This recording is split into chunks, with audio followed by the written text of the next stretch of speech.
Welcome to All Horse Racing All the Time. I'm your host, Al. This is the show for horse players looking to improve their game and win consistently, and the horse racing fan alike, for those who enjoy watching the horse races and maybe learn a little bit about the game and how to play it. Today's topic, betting across the board to win, place, and show, when to do it and why, and some spin-offs, some variations of that play.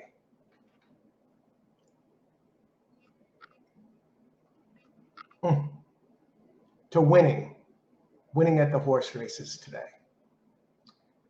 This is Lavazza, an Italian coffee.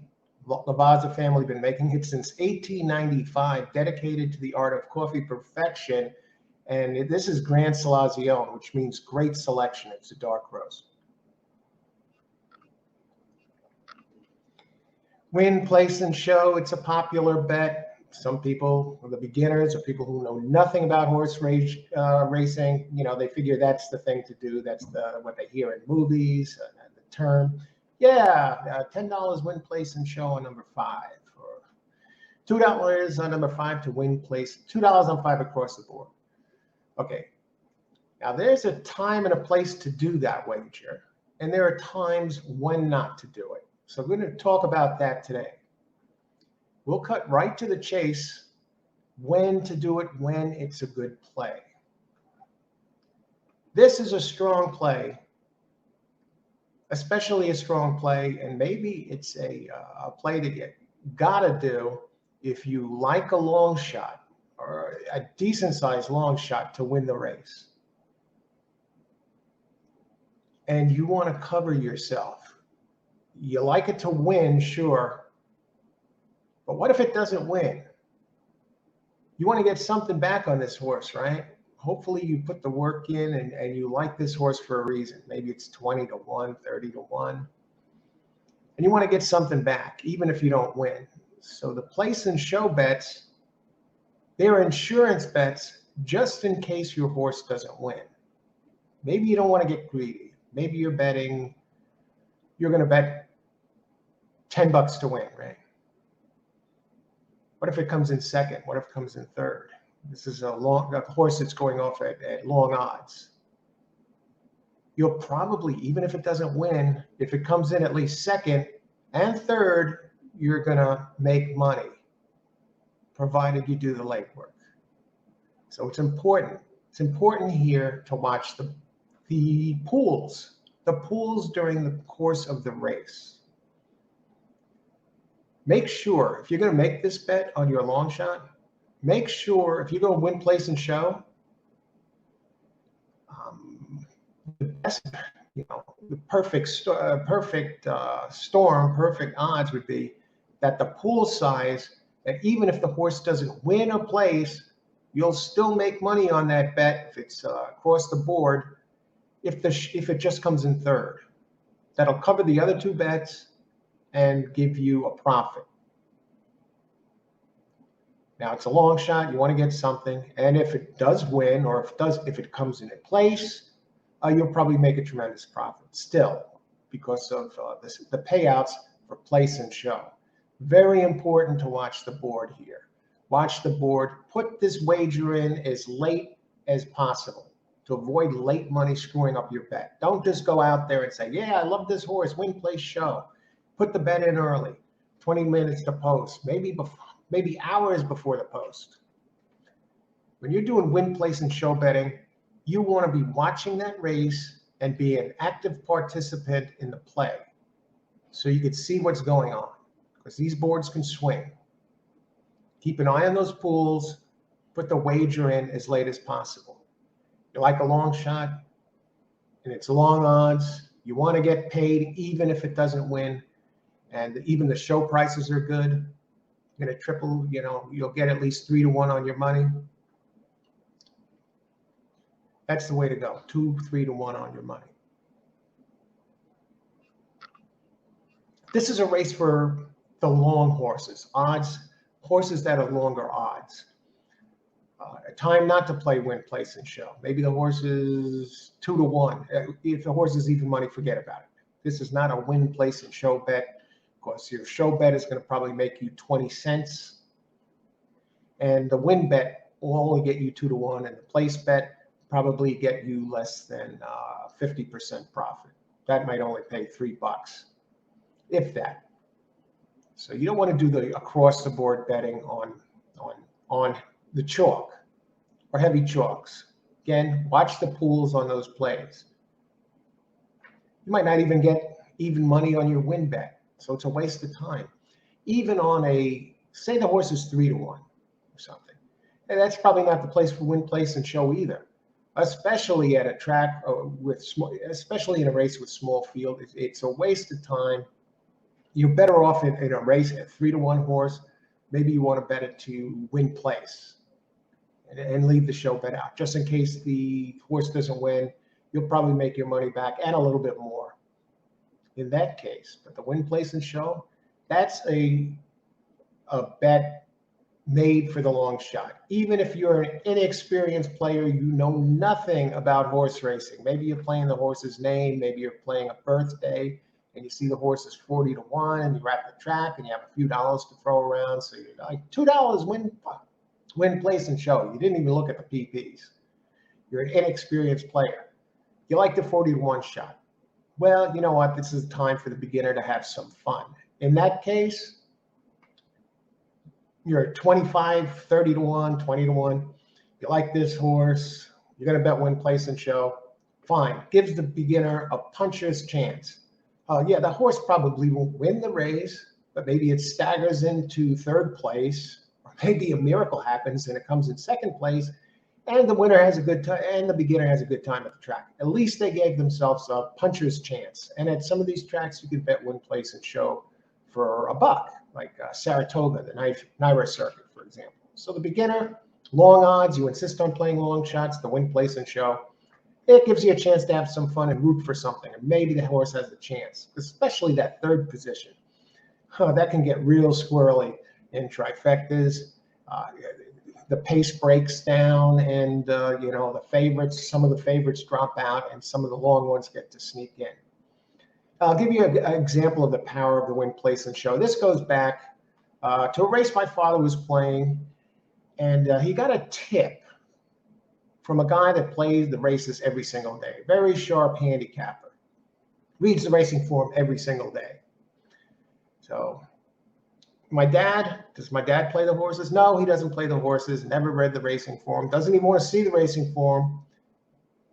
What he does, he wins once in a while, the rare times he plays. Most of the time he loses. What he'll do is look at the newspaper, see who the guys in the paper likes, and then looks at the jockeys, kind of is familiar with some of the names. And then he'll watch the board, and then he'll put in his picks from there. This is when he plays, right? So that's how he plays. Doesn't he, when I watch the races with him sometimes, I want to show him the charts and that, and say why. He doesn't even want to see it. Okay, he just wants to know who's in the paper, and he wants to see the board and what the payouts might be. So he gets a tip from a friend on a long shot, and this is 1980. He gets a tip on a friend, this handicapping friend, on a long shot for the Belmont Stakes, and the horse's name was Temperance Hill. And long shot opening odds, no one gives this horse really a chance, right? So my father says, what the hell? He bets this horse goes to the OTB, and he bets this horse across the board for $30. $30 across the board. He went there with his friend. His friend really, for whatever reason at the time, really wasn't sure about it and really didn't have the extra money to throw around on this bet. So my father said, hey, you know what? I'll put in a $10 win bet for you. And, so we put $100 through the window, $10 for his friend and $30 across the board on this Temperance Hill in the Belmont Stakes. Now, I got the numbers here, what this horse paid. So it ends up winning the race at just over 53 to 1.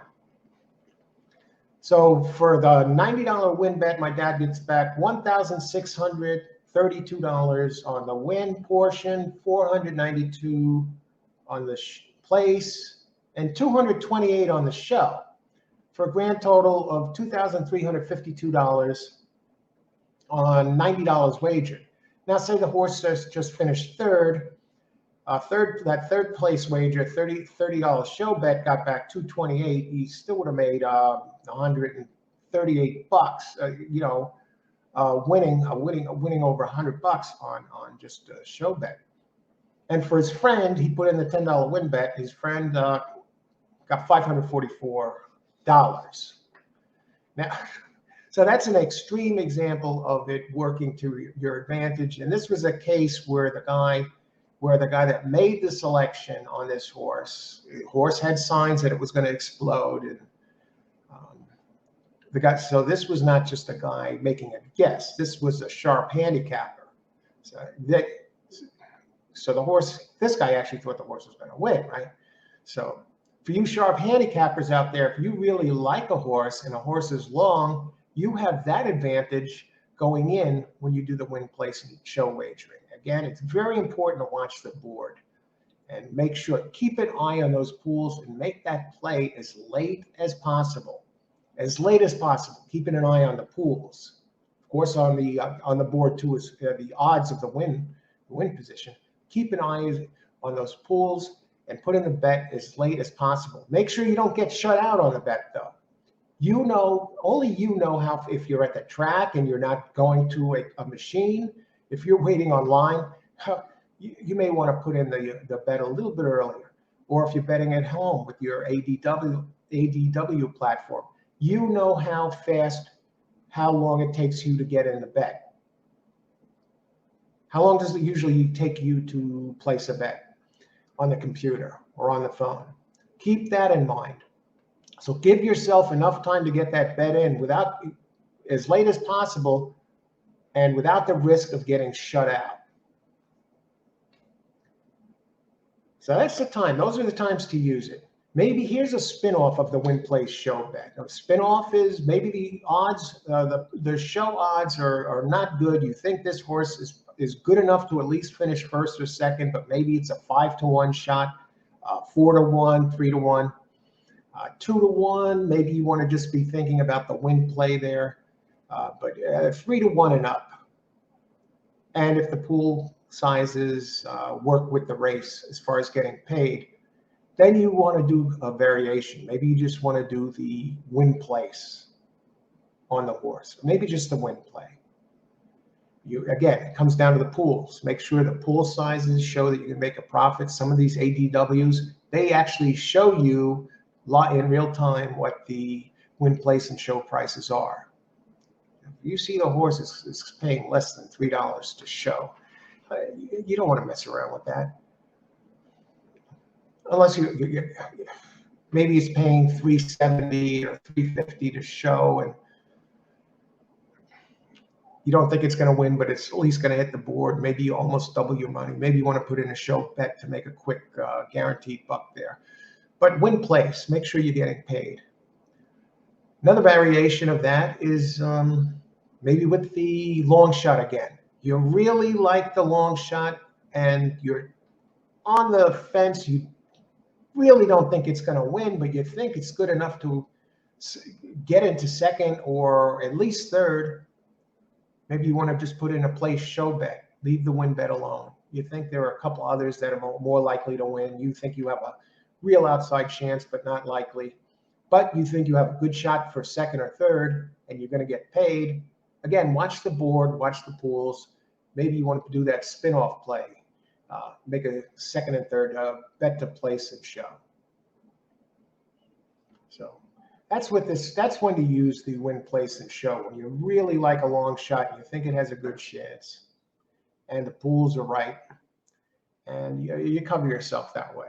Win, place, and show on low odds horses. That's for the better. That's for the beginner who's really hasn't learned the game yet. They're at the opening stages, and they'll figure that out if they're serious about playing. Win, place, and show. There's a time and a place for it where it can be a terrific bet, just like that case with Temperance Hill that went off at 53-to-1. Tonight we're going to have a live show. We're going to have a live show at Delmar beginning at 6:40 p.m. Eastern Time. We're going to cover the entire card.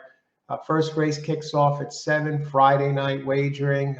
Friday night at Delmar, premier racetrack, premier horses, trainers, jockeys, large fields. We're going to do a live show there. We'll actually be showing, we'll keep an eye on the board, and we'll show all the races when they go off.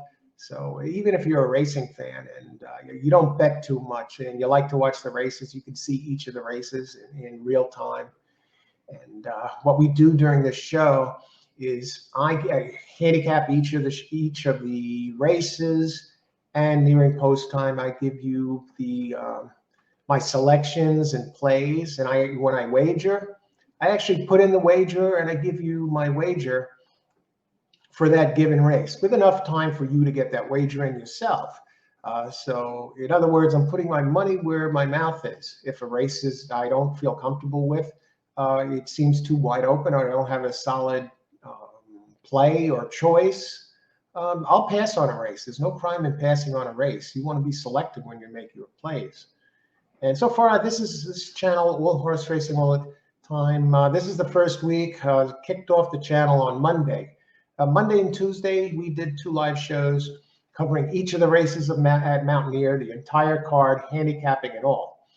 And my selections turned a profit both days. And again, Delmar did a Delmar show, the late pick 4, turned a profit yesterday. Played all my picks on all 3 shows. You'd be ahead right now.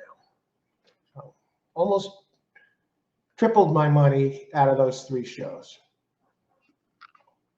So you get your selections. When I do live shows, they'll start at 6:40 p.m.